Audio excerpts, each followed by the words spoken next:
Well,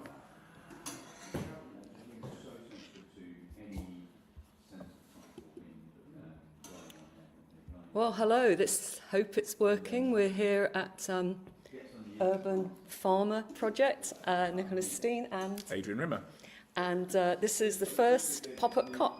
And we should tell you that not only is it a pop-up COP in reality, but we only popped up with the idea just over 3 weeks ago. So it's a pilot, let us say. It's our initial venture, and we'll see how it goes. So very nice to be part of this. I hope it goes well. Who knows what's going to come from it. Adrian, why did we set this up? Well, we thought that given so many people were unable or unwilling to go to Belém this year, given the distance, that it was important to find ways to bring together the community of people who would either typically be in Belém or who would like to get involved in the COP process, provide daily insights into what's taking place and help people engage with it, as well as coming together outside of Brazil. We also have had the opportunity through one of the people who's been encouraging us. There's been a whole plethora of people around this who thought this was a good idea. I'm not sure if it was the name or whatever, but anyway. And this, the link is going out to a lot of schools and colleges. So the aim of this really, and we're focusing this on people in the city, in London, because Adrian and I have been going out to COPs for many years, and we want to bring more investment to climate action. That's what we've spent most of our careers on. But we also would like other people to have some view of people outside the professional sphere, people who are growing up, looking at what's going on, looking at what leaders and business people and politicians are working on. And we wanted to take up that opportunity to engage with students. So if you're a student, we hope that you'll find this interesting.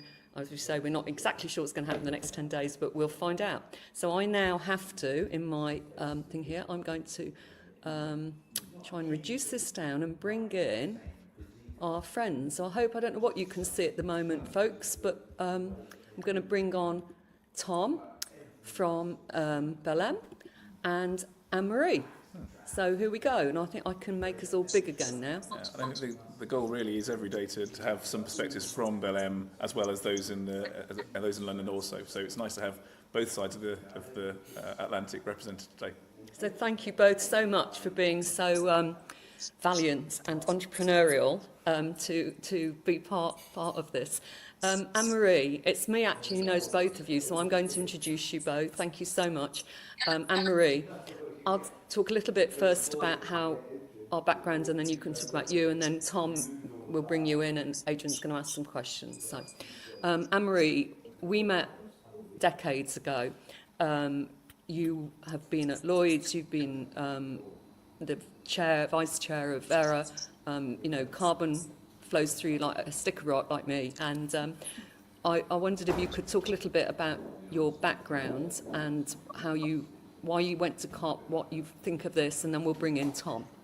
Thanks. The volume needs to be a little bit louder. Louder. Okay, we go there. Let's go. I mean, it might be Maybe take out the headphones. I'm not sure we need them. You do need them. Okay, carry on then. That's So I went to COP in 2001. That's a long time. So 25 years.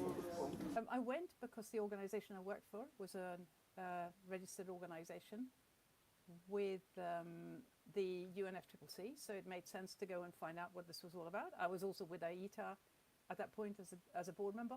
So what is AITA, please, for people who are not carbon people? International Emission Trading Association, which is an abbreviation we'll use a lot.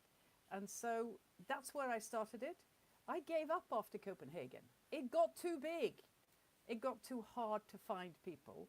it was too long a walk between those really exciting side events over there and those negotiators I wanted to talk to. So that's why it was great fun when it was 5,000 to 22,000 people, and now for me it's too big. So can you just, for people who haven't been to COP before, perhaps give this idea of the two zones? There's the blue zone. Well, I can perhaps, for people who haven't been, there's a blue zone and a green zone. Blue zone is for people who are part of the negotiations, but also key players interacting with the negotiations. And green zone is sort of, if we look at a hub a little bit further out, where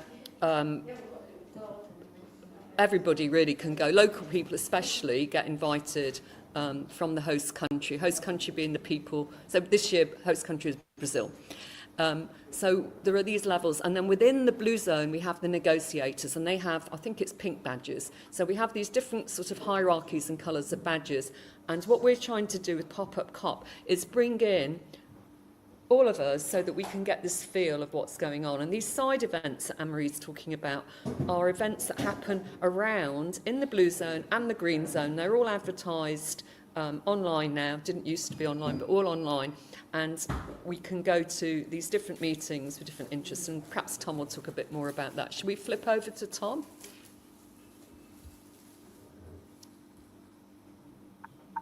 Sure. Let's go for it.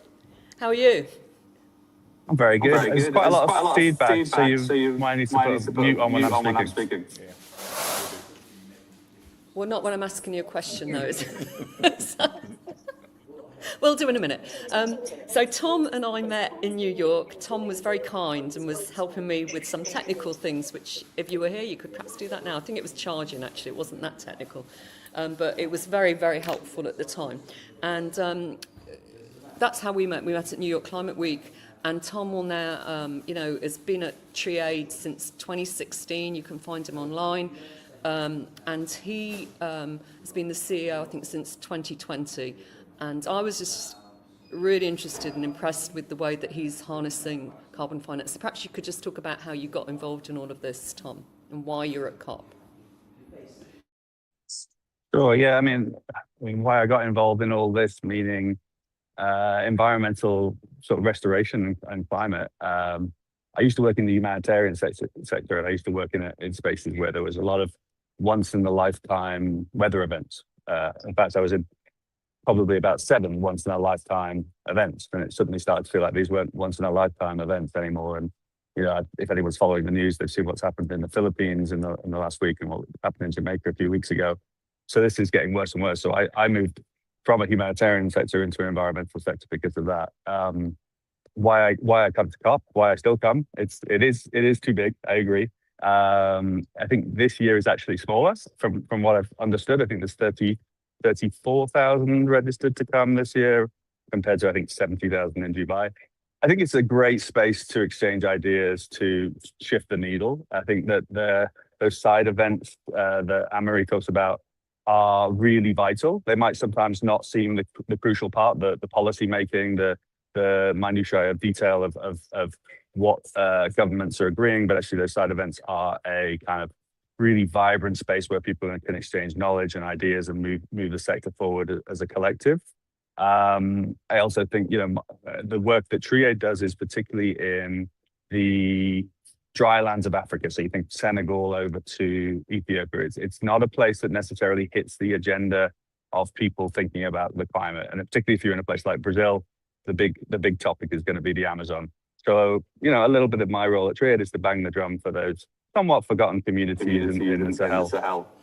So, Tom, I'm going to get Adrian to ask a couple of questions because we're trying to keep this condensed. I'm not blaming you, but we're a couple of minutes late, so we can run over. We've got about 5 minutes so that if people will give us grace for day one. Adrian. Yeah, no, Tom, really great to meet you. Obviously, it's been billed as a forest COP this year, held in the rainforest or in the city very, very close to it, the sort of entrance to the Amazon. And so one of the big sort of flagship pieces associated with this COP is the Brazilians creating the Tropical Forest Forever Fund. Been a lot of engagement with that and some significant commitments made by governments. But I'm just keen to get your perspectives on that as a device and the role that TreeAid might play within something like that. I'll wait for the mute. Yeah. No, I mean, the TFF is a hugely ambitious drive. It's a great project. I think the perspective that makes it different to previous funds is, well, it's very exclusively dedicated to forests, but also it's really recognizing the role that the private sector is going to have to bring into this broader effort. We saw in Baku last year that I think we had a $1 billion a year need for climate finance and a $300 million public funding commitment. So we know that private finance is necessary. And so the TFFF is a really strong opportunity to say, well, how do we harness that private finance by using public finance? How do we use that public finance as the catalyst? So I think, we're early days. We've seen some, as you say, some really strong commitments. There's soft commitments and there's hard commitments. I know that the British government is behind conceptually, and hopefully at some point we'll be behind financially as well. But I think we need more of this. We need that to be a success, but it's gonna be needed in many of the parts of the environment that we're working in. Brilliant. Yeah, I mean, for me, I think the ambition is wonderful to see, and you're absolutely right. Out of the 1.3 billion, 3 trillion, the trillion is coming from the private sector. So, and coming alongside that, I wanted to come to Anne-Marie, and really just I was giving you a background with Vera. Obviously, I previously was CEO of Gold Standard, so we've got sort of long-standing backgrounds in the carbon markets. There was no negotiation process around carbon, the Article 6 process this year, but a lot happening around that, given the kind of significant moves towards sort of building clarity around the integrity of carbon, etc. Is there anything that you're particularly looking out for this year, Anne-Marie, around the sort of carbon market announcements and processes? For people who are jumping on, Article 6 we'll talk about more in the week, and it's a particular something that's going to help Adrian and I are particularly interested in carbon finance and carbon trading, so we'll talk about that during the fortnight. Thank you, Anne-Marie. Interesting question, Adrian. I don't think I'm quite that optimistic as perhaps you are on what's going to happen on the sidelines on Article 6. It's a sort of complicated area, so I don't think I'll see very much. I think there's too much, if you want to, other stuff going on out there, chaff coming around and mess coming around that isn't necessarily helpful for Tom's area of the world. But I also want to remind myself that, like in Paris and after Paris, what we are looking at is perhaps what we're not looking at all the time, is we tend to focus on the COP and we miss, coming back to Tom's point about the trillion we're missing for all this, right? It's just how much has already happened, how much more money has gone into renewable energy, solar, all that stuff, right? And it's gone in for commercial reasons, right? It has not gone in because somebody has given you money to do it, right? And I think that's something we can't miss. What is it? We've gone from 1 gigatons of 1 gigawatts of solar per week to over 2 gigawatts per week now. That's huge, just in terms of doubling that lot, right? So there's a lot of things I think will happen, but it may not be where you expect it. But then remember, I've sat through negotiations at International Maritime Organization where I actually get to sit in the room with the negotiators, and they've just finished. And you learn a lot from that about how much is going on in the background that you actually don't get reported on the outside, because too many people who happen to be lucky enough to sit on the inside and are not negotiators miss the subtle little fact that years ago China dropped common but differentiated responsibility out of their text at IMO, and it dropped in a meeting. They never mentioned it from that meeting, but there was a lot of people who missed it. And that was a significant shift, but if you weren't literally in the text with them, you had no idea. Nobody got it on the outside because they didn't realize what had happened because they were doing something else while they were sitting in the room reporting. Anyway, back to you, Adrian. I think I would like to ask, as we wrap up, if you don't mind, Tom, thank you, Anne-Marie, and thank you, Tom. But as we finish, Tom, could you just say where you are or what your backdrop is? Where have you chosen to be sitting? I'm sure you've tried to find somewhere quiet, but just we can see something behind you. We don't know what it is. Thank you. I'll just adjust my camera so you can have a little look around. But yeah, this is just sort of a side meeting area. there's the main pavilions that I've just come out of, which are, you know, technically still being finished a little bit. There's a bit of nailing going on, some lighting getting rigged up, but it's the first day for 2 weeks. But yeah, just on a more specific note on the Article 6, I would like to just make a point that nature at the minute, the way that text has been designed is excluding nature in quite a significant way. So there is an element that says around the permanence of any carbon removal solution. And so someone who works in carbon removals through trees is slightly concerned about the goalposts having been shifted through 6.4, which actually start to discount nature. And I think nature is so important in this problem and solution that we need to think of ways to solve that. And for people who are listening, thank you. 6.4 is something very key. 6.4 and 6.2, carbon trading. We'll be having updates about this hopefully each day or many of the days, and you'll learn more as the week goes on. Thank you. Thank you, everybody. Thank you. Well, that's a nice soft start. But thank you so much, Tom and Marie, for joining us for today as we get going, and look forward to the fortnight ahead. Thank you so much. Brilliant. Have Thank a you great very one. much. Thank you. We look forward to Bye. some feedback later, maybe, Tom, like next week, as to how it's gone. Thank you. Cool. Thanks.